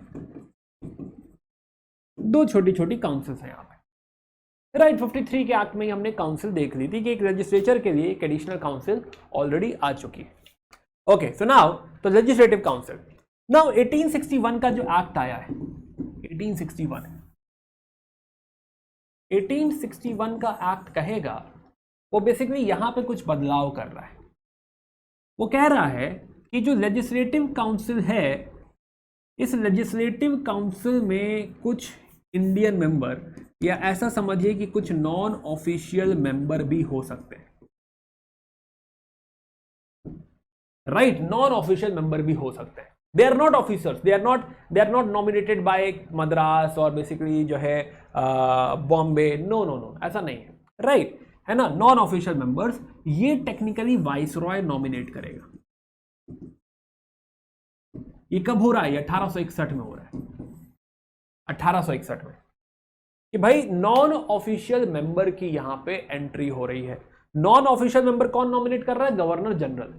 क्या ये इंडियन होगा? ऐसा लिखा नहीं, लेकिन गवर्नर जनरल अगर चाहे तो वो इंडियन को नॉमिनेट कर सकता है। तो टेक्निकली आप देखोगे कि हाँ, नॉन ऑफिशियल मेंबर्स के थ्रू वाया अब जो है इंडियंस को यहां पे बिठाया जाएगा। इस काउंसिल में इंडियंस की एंट्री होगी पहली बार, राइट। गवर्नर जनरल कहेंगे अच्छा ठीक है, एक राजा बनारस है, राइट, है ना। तो ऐसे दो तीन लोग जो है, राइट, दे भी लाइक कि हाँ भाई उनको लेजिस्लेचर में बिठाया जाए। वो क्या करेंगे? ये इंडियन हमको बताएंगे कि भाई जो पॉलिटिकल ओपिनियन है, भारत की जो ग्रीवांसेस हैं, वो ये बताएंगे ना। एक और बात समझो कि गवर्नर जनरल यहां पे कैसे लोगों को नॉमिनेट करेगा। वो ऐसे लोगों को नॉमिनेट करेगा जिसकी उनसे बहुत अच्छी बनती हो, जो उनका लॉयलिस्ट हो, राइट, है ना, जिससे मोहब्बत हो, जो बहुत क्लोज हो, ऐसे कुछ इंडियंस, राइट। तो ये जो इंडियंस हैं वो उन्हीं के साथ हैं, उन्हीं के दोस्त हैं, उन्हीं को बिठा रहे हैं, लॉयलिस्ट हैं बिल्कुल। तो क्या कोई फायदा होने वाला है? कोई फायदा नहीं होने वाला। ऐसा तो नहीं होने वाला कि वो कहेंगे वहां जाके कहेंगे कि हमको आजादी दे दो, ऐसा तो नहीं होगा। तो ये जो इंडियंस हैं यहाँ पे, these are like friends of governor general और very close to governor general, और वो यहाँ पे बैठे हैं। गवर्नर जनरल कहेंगे पोहा खाओगे? कहेंगे हाँ खाओगे, खाएंगे। कहेंगे समोसा खाओगे? हाँ समोसा भी खाएंगे। जो खिलाए गए वो खाएंगे। कुछ कहोगे? नहीं, कुछ नहीं कहेंगे, राइट। वो कभी चैलेंज नहीं करेंगे, अंडरस्टूड। इनफैक्ट यहां पे इनको चैलेंज के लिए बिठाया भी नहीं है। ये जो नॉन ऑफिशियल मेंबर्स हैं, ये सिर्फ और सिर्फ जो मैटर उनके सामने रखा हुआ है, जो उनसे पूछा गया है, सिर्फ वो वही देख सकते हैं, उसी पे कोई टिप्पणी कर सकते हैं। अपने मन से कोई बिल पास कर सकते हैं? नहीं। अपने मन से कोई सवाल पूछ सकते हैं? नहीं। ऐसी कोई पावर नहीं दी गई है। तो टेक्निकली ये जो काउंसिल है, राइट, टेक्निकली जो कोई काउंसिल है, ये क्या कोई पावर है इस काउंसिल के पास? तो ना भाई ना, कोई पावर नहीं है इस काउंसिल के पास। Now this is the act of 1861, है ना, 1861 का एक्ट। नाउ 1861 का एक्ट हमने समझा कि भाई इंपीरियल लेजिस्लेटिव काउंसिल जो है वो क्या, वो किसी काम की है? नहीं, किसी काम की नहीं है, राइट, है ना। ऐसा लगेगा कि हमको दिखेगा कि कोई इंडियन बैठा हुआ है, भाई बताइए, गवर्नर जनरल के साथ इंडियन भी बैठा हुआ है लेजिस्लेचर में, लॉ बनाने में वो भी वहां बैठा हुआ है, बस बैठा ही हुआ है खाली वो, और कुछ नहीं कर रहा है, अंडरस्टूड। तो कुछ इंडियन मेंबर्स वगैरह पहुंचे हैं। इनफैक्ट 1862 से 1892 तक खाली 45 इंडियंस को नॉमिनेट किया गया है, बस, दैट्स इट, ओनली 45 इंडियंस। और जैसा कि मैं कह रहा था, वो लॉयलिस्ट होंगे, लैंडेड होंगे, वेल्दी होंगे, यस। जैसे एक नाम आता है सैयद अहमद खान जी का, right, Syed Ahmad Khan, Krishnadas Pal, V N Mandlik, all these are जो है, Raj Bihari Ghosh, right, they are the member of council जिन्हें नॉमिनेट किया गया है। नाउ कमिंग बैक, 1861 के बाद हमने देखा कि 1885 में कांग्रेस का गठन हुआ, इंडियन नेशनल कांग्रेस। उन्होंने डिमांड रखी कि हमारी कुछ डिमांड्स हैं, कॉन्स्टिट्यूशनल डिमांड्स भी हैं भाई,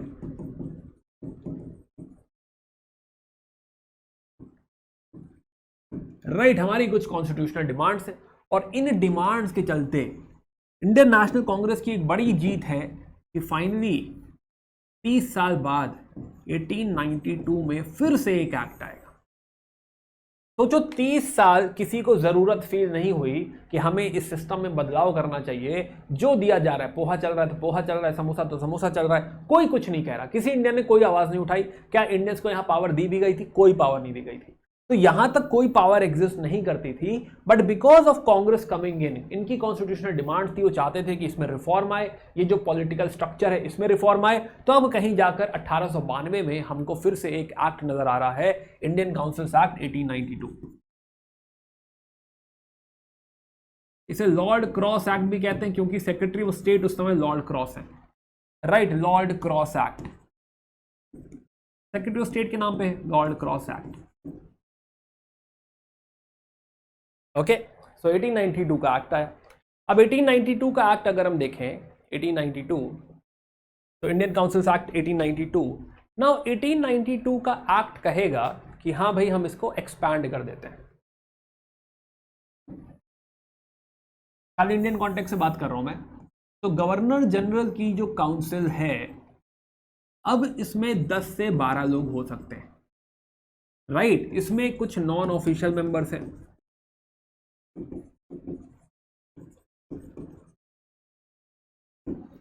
राइट, नॉन ऑफिशियल मेंबर्स।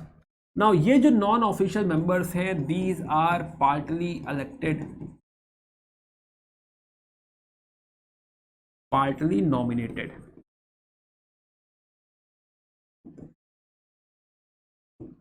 अब देखो, सही दिल की बात बताएं तो इलेक्टेड सुन के दिल खुश हो गया कि क्या बात है, इलेक्शन हो रहा है, वाह भाई वाह, मजा ही आ गया, राइट, है ना, इलेक्शन की बात हो रही है, अच्छा तो बहुत रहेगा, राइट, कि हाँ भाई जो है इलेक्शन की बात हो रही है, कि हाँ जो आपके नॉन ऑफिशियल मेंबर्स हैं उसमें कुछ इलेक्शन हो रहा है। नॉमिनेशन तो हमको पता है गवर्नर जनरल कर देगा, गवर्नर जनरल अपने आदमियों को बिठा देगा, बट इलेक्टेड तो होगा क्या कि भाई university, municipality, etcetera etcetera, they are the one who will recommend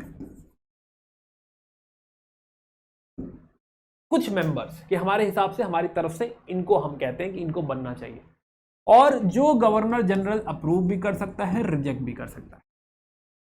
this is how, इस प्रोसेस को इलेक्शन कहा गया है। टेक्निकली कोई इलेक्शन है नहीं, राइट, है ना, कहने की बात है, ऐसा लग रहा है कि हाँ इलेक्शन जैसा कुछ है, बट ये कोई इलेक्शन है नहीं, राइट। कुछ बॉडीज हैं जिनको ये हक दिया गया है कि हाँ वो रिकमेंड कर सकती हैं, गवर्नर जनरल देखेंगे किसका नाम है, किसका नाम है, राइट, पसंद आ रहा है तो कहेंगे हाँ ठीक है बैठा दो, राइट, पसंद नहीं आ रहा है तो हटा दो, तो गवर्नर जनरल उनको लेकर आएंगे, and this is how this non official members will get entry.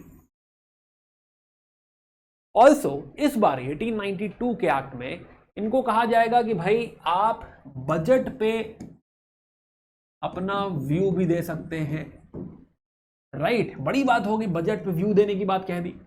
Plus कोई क्वेश्चन अगर आप पूछना चाहें, कोई सवाल पूछना चाहें तो सवाल पूछ भी सकते हैं। कुछ दिन का आप नोटिस दे दीजिएगा, सवाल भिजवा दीजिएगा हमको, है ना, कुछ नोटिस पीरियड दे दीजिएगा कि हाँ 7 दिन का नोटिस है, और उसके बाद हमको जवाब दे दीजिएगा, तो हम जवाब दे देंगे, राइट। तो ये भी यहाँ पे सुविधा दे दी, तो पहले से पावर बढ़ी तो है, नो डाउट, है ना, कि हाँ भाई 1860 जो है 1861 वाला एक्ट कंपेयर करें और ये 1892 वाला एक्ट कंपेयर करें तो पहले से पावर बढ़ी है, बट हम भी तो बढ़ गए हैं, हमारे पास भी तो पॉलिटिकल बॉडी आ गई है, हमें भी तो समझ में आ गया है।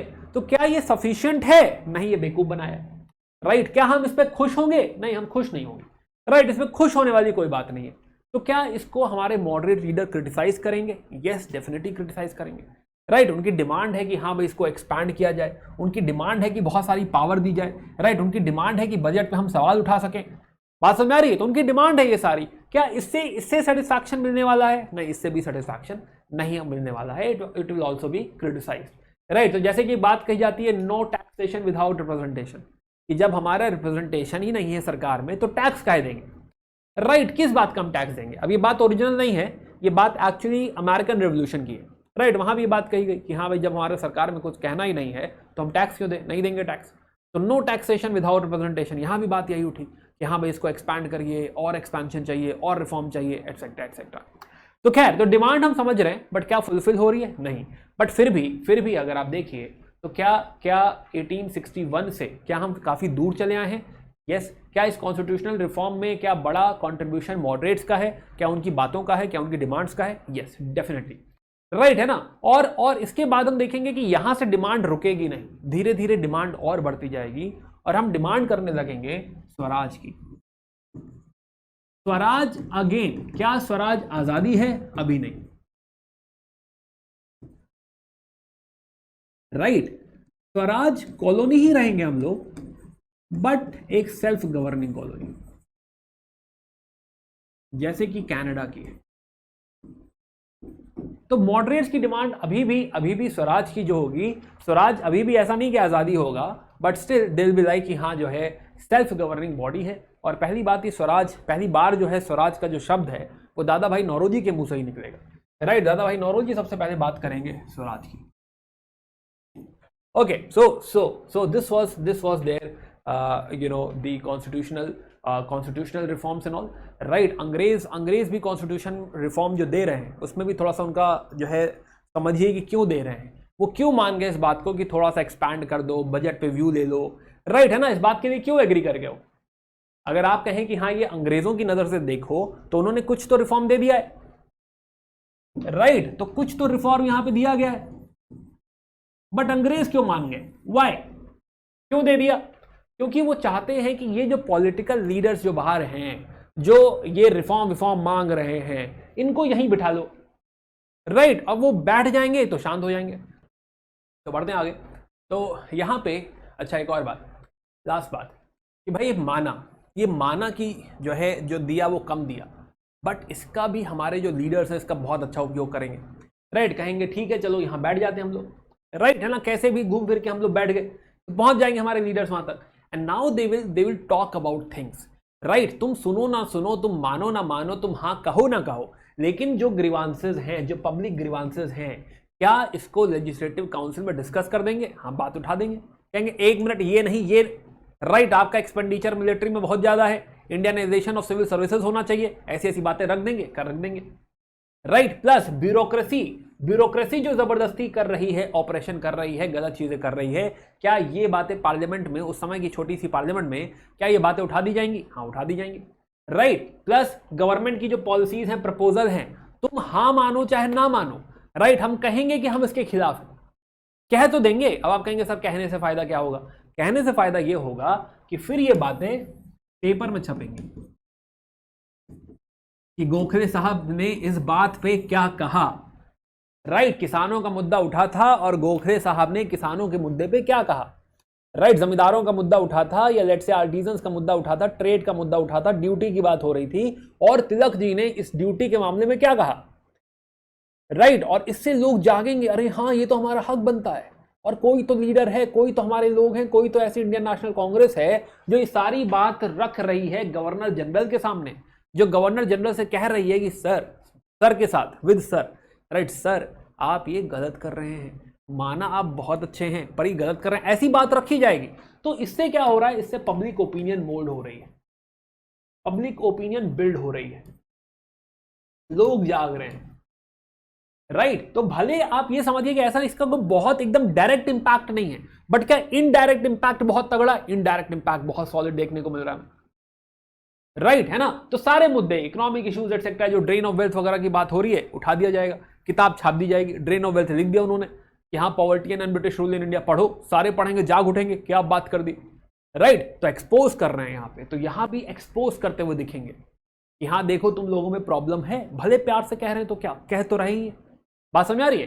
चलिए तो this is how they are building it up. Masses की बात हम ऑलरेडी कर चुके हैं, बात करते हैं आगे। तो इंडियन काउंसिल्स एक्ट 1892 की हमने ऑलरेडी बात करी, राइट। बाय द वे ये डिटेल में पढ़ेंगे जब मैं आपको एडमिनिस्ट्रेटिव पार्ट पढ़ाऊंगा, तो 18 तो वहीं कंपेयर करते हुए पढ़ेंगे कि 61 में क्या हुआ, 92 में क्या हुआ।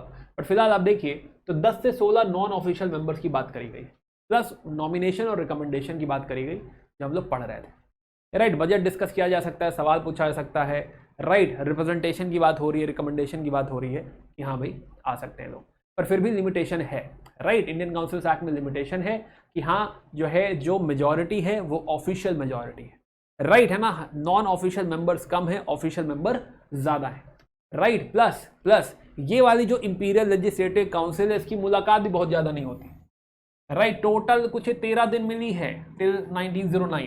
तो ऐसा भी नहीं कि बहुत डिस्कशन हो रहा है, बहुत बातें उड़ गई है, नहीं ऐसा भी नहीं है। प्लस प्लस 24 में से 5 out of 24 unofficial Indian members, इतने ही लोग प्रेजेंट थे, बाकी लोग आए भी नहीं थे। क्या ही बेइज्जती कराने जाएंगे, राइट। फिर पोहा खिला देंगे, है ना, होगा भाई जो वो लोग चाहते हैं, तो क्या ही फायदा है। प्लस बजट आप व्यू रख सकते हैं, बजट देख के आप ये कह सकते हैं कि बाप रे इतना खर्चा, राइट। ऐसी बात आप कह सकते हैं, बट आप कह ही सकते हैं, इससे ज्यादा कुछ नहीं हो सकता। तो budget could not be voted upon और जो है अमेंडेड, कुछ चेंजेस हो सकता है नहीं।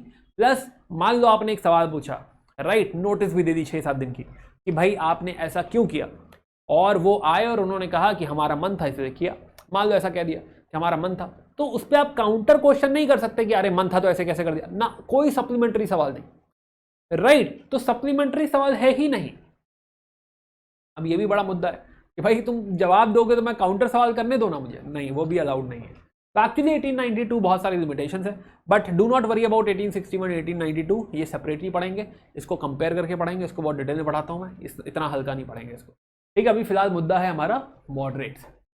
ओके, इसके अलावा दो चीजें देखी हमने देखा इकोनॉमी और हमने देखा एडमिनिस्ट्रेशन साइड, एडमिनिस्ट्रेटिव साइड, या सॉरी कॉन्स्टिट्यूशनल साइड देखा हमने। एक तीसरा मुद्दा उठाते हैं विच इज एडमिनिस्ट्रेशन में क्या क्या रिफॉर्म वो लेकर आए, राइट। कि हाँ जो कैंपेन है, ऐसा नहीं कि हो ही जाएगा, बट उनकी डिमांड क्या है, कैंपेन क्या है, जरा इस बात को समझने की कोशिश करते हैं, राइट। है ना कि भाई एडमिनिस्ट्रेशन में ये सारे बदलाव होने चाहिए, वेरी इंपॉर्टेंट। देखो इससे आपको ये भी पता चलता है कि 1885 1890 1900 के दशक में हमारी थॉट क्या थी, हम चाहते क्या थे उस समय, राइट। अदरवाइज हम सबको क्या लगता है कि 1857 की क्रांति के बाद हम सब आजादी ही चाह रहे हैं। अभी हमें समझ में आया कि नहीं, ये लोग आजादी की बात नहीं कर रहे हैं, ये लोग रिफॉर्म्स की बात कर रहे हैं। तो अभी 1905 तक अभी रिफॉर्म्स की ही बात होती रही, अभी समझोगे आगे धीरे धीरे बढ़ेंगे आगे, हमारी फिलॉसफी धीरे धीरे ग्रो करेगी। हमको बहुत बाद में समझ में आएगा कि अरे ये सब क्या बात कर रहे हैं, आजादी मांगो ना, पर वो डेवलपमेंट बहुत बाद में। अभी क्या मांग रहे हैं, हम रिफॉर्म मांग रहे हैं। आइए देखते हैं क्या रिफॉर्म मांगा हमने। हम कह रहे हैं कि जो गवर्नमेंट सर्विस है इसको इंडियनाइज कर दीजिए, सेंसिबल कि गवर्नमेंट सर्विस इंडियनाइज हो जानी चाहिए। आप कहेंगे क्यों हो जानी चाहिए, अरे भाई सबसे पहली बात, बाहर से लोग लेकर आ रहे हैं, उनको सैलरी दे रहे हो, पेंशन दे रहे हो, हमारा पैसा ड्रेन हो रहा है, राइट। दूसरी बात कि हाँ ये जो बाहर से लोग आ रहे हैं ये रेशियली डिस्क्रिमिनेट कर रहे हैं हमको, राइट। हमको बता रहे हैं कि हम ऑफिसर है, अरे हमारे देश में तुम क्या ऑफिसर हो, राइट। कोई सेंस ही नहीं बनता, तो डिस्क्रिमिनेशन भी है। तो इकोनॉमी के सेंस से जो है काम नहीं बन रहा है, और जो है सोसाइटी के सेंस से भी काम नहीं बन रहा है, राइट। है ना, कहीं से भी सेंसिबल डिसीजन नहीं है। तो गवर्नमेंट सर्विसेज जो होनी चाहिए वो इंडियनाइज होनी चाहिए, उसमें खाली इंडियंस होने चाहिए। Plus separation of judiciary from executive, ये तो मुद्दा आज भी चल रहा है, इसको क्या एक्सप्लेन करें, राइट। कि हाँ ये दोनों सेपरेट पावर होनी चाहिए, यू नो दिस। आज भी हम सरकार और जो है सुप्रीम कोर्ट और बेसिकली जुडिशरी का देखते रहते हैं मतभेद। ओके, क्रिटिसिज्म क्या कह रहे हैं कि भाई अपने कैंपेन में अगेन वो बात उठा रहे हैं कि भाई ये ब्यूरोक्रेसी किस तरीके से है, राइट, टायरेंट है, ये इनको कोई फर्क नहीं पड़ता कि देश के साथ क्या हो रहा है, लोगों के साथ क्या हो रहा है, कोई फर्क नहीं पड़ रहा है। प्लस ये जो जुडिशियल सिस्टम है, फाइलों पे फाइलें, तारीख पे तारीख चल रहा है, ये हमारी तारीख तब से चल रही, सनी देओल तो बाद में आए, राइट। है ना, तो तारीखों पे तारीखें चली जा रही हैं। तो जुडिशियल सिस्टम को रिफाइन करिए साहब, फिक्स करिए, राइट, उसको क्रिटिसाइज किया जा रहा है। प्लस फॉरेन पॉलिसी में जो एग्रेशन है कि भाई बर्मा से क्यों लड़ रहे हो, क्या रखा है, राइट, बर्मा एनेक्स करने पे लगे हो, है ना। तो 1885 का जो दौर है, राइट, उसमें बर्मा एनेक्स करा जा रहा है। प्लस क्या हो रहा है कि भाई नॉर्थ वेस्ट साइड में जो है आप जो ट्राइबल्स हैं, आपके नॉर्थ वेस्ट फ्रंटियर पे जो ट्राइबल्स हैं, उनके साथ उनको सप्रेस किया जा रहा है। क्यों, क्योंकि वहां पे हम फ्रंटियर डिसाइड नहीं कर पा रहे,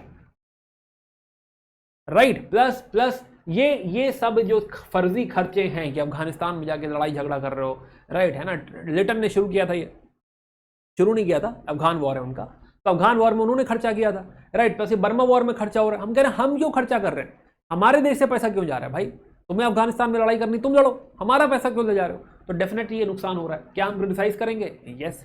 तो ये भी कैंपेन होगा कि एडमिनिस्ट्रेशन में ये सब गड़बड़ है।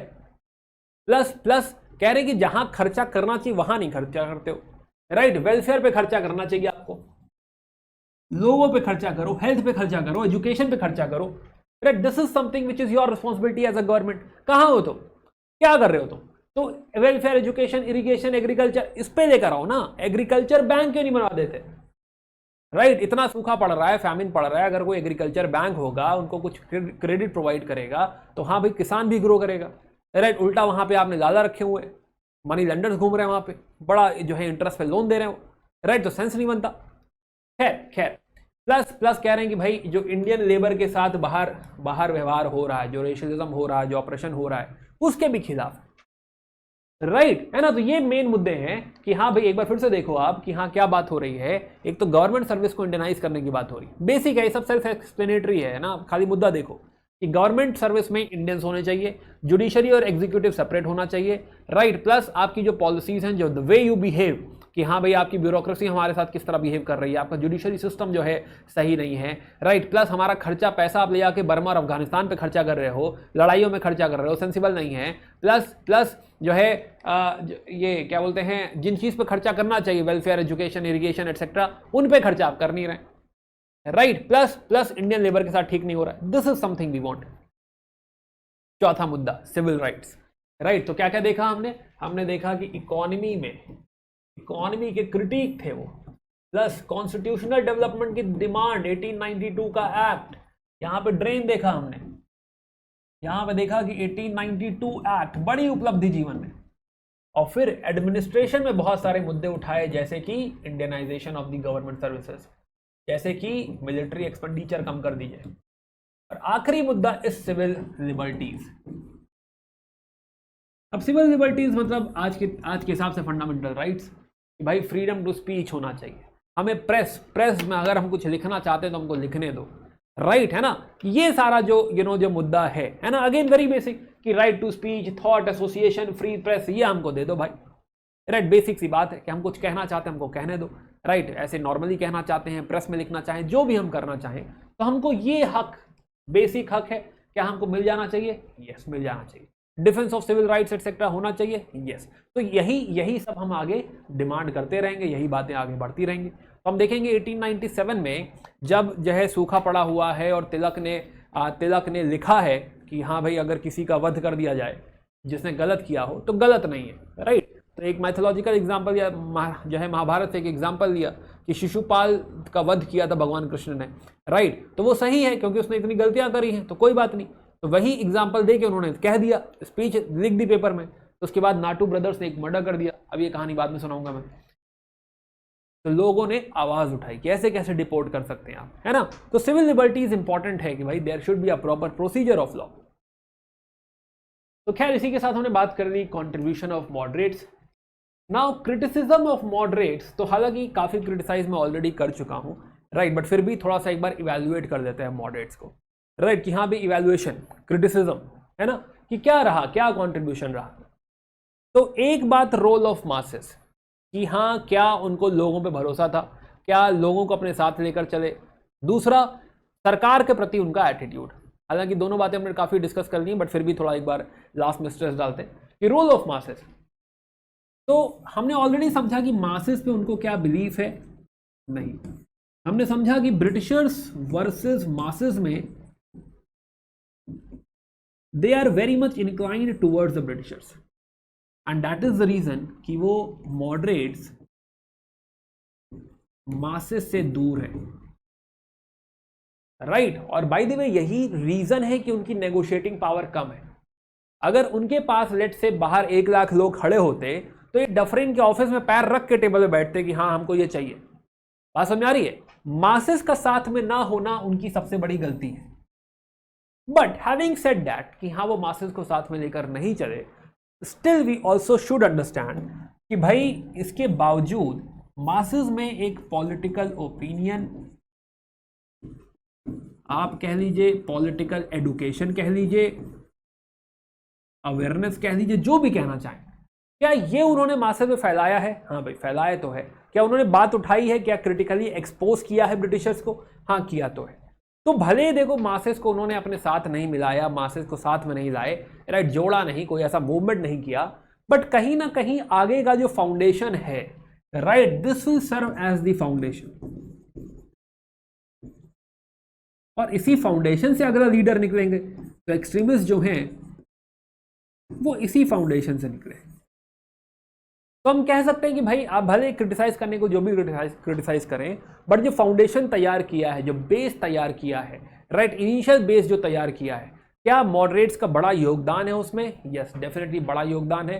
और स्पेशली सबसे बड़ा योगदान है उनका जो इकोनॉमिक क्रिटिक की तरह उन्होंने बिहेव किया, पूरी इंडिया के सामने एक्सपोज किया अंग्रेजों को कि भाई ये है प्रॉब्लम, यहां से दिक्कत हो रही, right. Now the role of masses जो है, we have already seen this, right. बात करते हैं जो है एटीट्यूड ऑफ द गवर्नमेंट, कि सरकार का क्या एटीट्यूड है। तो डफरिन ने शुरू में ही गवर्नर को बोल दिया था कि देखो मीटिंग कर रहे हैं, पता ना क्या हो जाए, राइट। तो इनको शुरू से भरोसा नहीं है। एंड गवर्नमेंट वांटेड कि भाई जो कांग्रेस है ये पॉलिटिकल मुद्दों पे आवाज ना उठा के सोशल मुद्दों पे ज्यादा एक्टिव रहे। ऐसा हुआ? ऐसा नहीं हुआ। एंड यही रीजन है कि जो सरकार है, जो ब्रिटिशर्स हैं, वो भी कांग्रेस को पसंद नहीं करते, राइट। वो भी कांग्रेस के खिलाफ है। तो they will call them like कि हाँ ये क्या है भाई, ये जो है बाबू है, डिसलॉयल बाबूस, राइट, डिसलॉयल बाबूस, गद्दार बाबूस है ये, राइट। कैसे सेडिशियस ब्राह्मण है ये, गद्दार ब्राह्मण है भाई ये। डफरिन कहेंगे कि भाई ये तो फैक्ट्री ऑफ सेडिशन है, ये तो हमारे खिलाफ जा रही है, हमसे कह रहे हैं कि हमको ये रिफॉर्म चाहिए, नहीं चाहिए, राइट, है ना, हमको बता रहे हैं कि क्या चाहिए। ये कह रहे हैं माइक्रोस्कोपिक माइनॉरिटी है, कि पूरी इंडिया को रिप्रेजेंट नहीं कर रहे लोग, राइट, कुछ लोगों को रिप्रेजेंट कर रहे हैं। तो यहां पे सरकार का रवैया भी यही है, ब्रिटिशर्स का रवैया भी यही है कि हाँ वो भी पसंद नहीं करते, राइट। कर्जन कहते हैं कि भाई इंडिया से जाने से पहले कांग्रेस क्या डगमगा रही है, राइट, है ना, इसका अंत जल्दी होने वाला है, और इसके पहले मैं जाऊं, मैं चाहता हूं कांग्रेस को खत्म करके जाऊं। प्लस जो है आगे देखेंगे हम कि यहां पे Britishers also will try divide and rule, जैसे कि they will support Syed Ahmad Khan. हम लोग बात कर रहे थे कि पहले वो हिंदुओं के साथ थे, बट फिर वो मुस्लिम के साथ हो गए, सैयद अहमद खान को सपोर्ट करने लग गए। रीजन कि हाँ इस तरह का जो है थोड़ा बंटवारा करना था, भेदभाव करना था, तो डिवाइड एंड रूल करेंगे। फिर आगे जाके एक्सट्रीमिस्ट और मॉडरेट में फूट डाल देंगे, राइट। तो जो गरम दल नरम दल हम सुन रहे हैं, ये झगड़ पड़ेंगे 1907 में, बात करेंगे वो भी सूरत स्प्लिट की, राइट। तो this is basically building up, right, this is building up, right. और समझेंगे कि हाँ इसके बाद अब कहानी शुरू होती है कि 1905 तक हमने जाना कि अभी क्या है, रिफॉर्म मांगे जा रहे हैं। फिर से मैं आपसे एक बात कहना चाहूंगा कि अगर इसको समराइज करें थोड़ा सा, तो हमने समझा कि 1885 से 1905 मॉडरेट्स हैं, राइट, है ना, क्विक समरी, और ये लोग इंक्लाइंड है ब्रिटिशर्स की तरफ, राइट। इसीलिए इनका मेथड भी कैसा है, मेथड कैसा है, 3P method, right, constitutional reform की बात कर रहे हैं,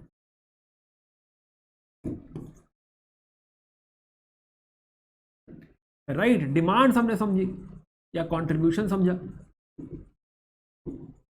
जिसमें सबसे बड़ा कंट्रीब्यूशन अगर हम जाने तो इकोनॉमिक क्रिटिक रहे हैं, और एक 1892 का एक्ट लिख देते हैं, राइट, है ना, 1892 का एक्ट बड़ा contribution. Plus you can add more things over here, right. मासे से दूर रहे हैं, हाँ मासे से दूर रहे हैं। तो this is the career of moderates. But यहां से कहानी शुरू होती है असली फ्रीडम स्ट्रगल, 1905 से 1919 या 1915। बात करेंगे अगले चैप्टर में एक्सट्रीमिस्ट की, कि उनका थॉट प्रोसेस क्या है, राइट। तो इसी के साथ हमने 11वां चैप्टर खत्म कर लिया है, 5वीं यूनिट खत्म कर ली है, 6ठी यूनिट शुरू करेंगे, फ्रीडम स्ट्रगल का मेन एग्रेशन चालू करेंगे गरम दल के साथ अगले चैप्टर में। तो इसी के साथ थोड़ा PYQ का डिस्कशन करते हैं। तो नाउ एक सवाल आया था 2021 में, टू व्हाट एक्सटेंट, राइट, कहां तक ये बात सही है कि role of the moderates prepare a base for the wider freedom movement. तो इसमें आपको बताना है कि मॉडरेट्स ने ऐसा क्या किया जिससे आगे की भूमिका बनी या आगे के लिए फाउंडेशन क्रिएट हो रहा है। Definitely this is positive side, कि आपको बताना है कि हाँ जो है मॉडरेट्स का पॉजिटिव जो है यू कैन से कंट्रीब्यूशन क्या है, राइट। सेकंड सवाल आया था आपका 2017 का सवाल है, तो ये भी रिसेंट सवाल ही है, और थीम्स अगर आप देखिए तो it is more about moderates का कंट्रीब्यूशन, मॉडरेट्स का जो है फेलियर, या फिर मॉडरेट्स का जो है यू कैन से क्रिटिकल इवैल्यूएशन। सेम थीम पे जो है, सिमिलर थीम पे आपका सवाल आ रहे हैं। 2017 का सवाल है कि why did the moderates fail, right, failure का रीजन क्या है? क्या हमें हमें इनफ ऑर्डर है हमारे पास? राइट, कि हाँ, why did the moderates fail to carry conviction with the nation about their proclaimed ideology and political goals by the end of the 19th century. यानी कि 1900 तक आते आते ये जो वादे कर रहे थे ये फेल क्यों हुए? ये ऐसा भी सवाल उल्टा भी समझ सकते हो कि हाँ, क्यों जरूरत पड़ गई एक्सट्रीमिस्ट के राइज की? कुछ बातें अभी नेक्स्ट वीडियो में बात करेंगे तो फिर और बातें कनेक्ट होगी, बट क्या हम क्रिटिसाइज कर सकते हैं? इनफ ऑर्डर है हमारे पास मॉडरेट्स के लिए, यस। देन लास्ट वीडियो में हम लोग बात कर रहे थे ये वाला जो है क्वेश्चन, जो मैं कह रहा था कि हाँ we need to take up, right है ना, और कुछ लोगों ने बात भी करी है इसकी।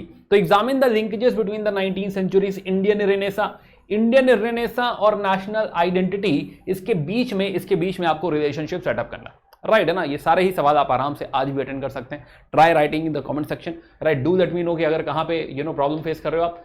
खैर, एक प्रीलिम्स का सवाल उठाते हैं। प्रीलिम्स का सवाल है कि हाँ, ये जो है ड्रेन थ्योरी है, राइट, इकोनॉमिक क्रिटिक या क्रिटिक्स ऑफ कॉलोनिज्म कौन कौन है?